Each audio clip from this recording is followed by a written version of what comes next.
represent the non-life insurance industry. And of course, the non-life insurance industry gets all the claims when crises happen. These crises are major, they're critical to fix. At the South African Insurance Association, we have a lot of ideas about solutions on many of these, but it needs a partnership. So disasters and climate change and sustainable development are linked. One issue that cuts across all three is extreme events. Southern Africa is becoming more and more drier, and societies are not well adapted to extreme weather that we're experiencing today. Start talking about social compacting. You have community responses that's supported by government. And then you also have community-led responses. Our structure in terms of disasters in responding to South Africa has to be changed.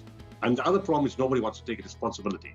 So that's the first thing we need to fix. We need to organize a system of response, that we need a clear chain of command. And I want to make a proposal or a request to government. Park off 1 billion rand in a fund controlled by Treasury, the returns of which can be used for disaster intervention, because the reality is, since the tsunami of 2004, the number of disasters are increasing, and the frequency and intensity and the degree of destruction is increasing.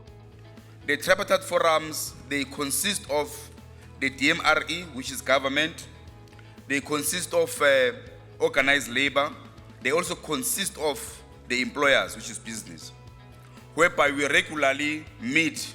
Another thing that we have done is to also cascade these structures of RTFs, these regional tripartite forums, in all the regions as well, whereby people down from the branches, they are partaking and participating in these forums, so that we can come with a solution.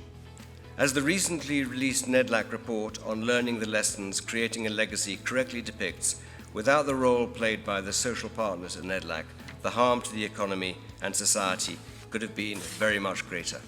The creation of structures such as the National Energy Crisis Committee, the National Logistics Crisis Committee, and the Joint Initiative on Crime and Corruption, and the formation of the Resource Mobilization Fund to access and deploy resources to those structures is a clear manifestation of how we, as social partners, can and should respond to such crises.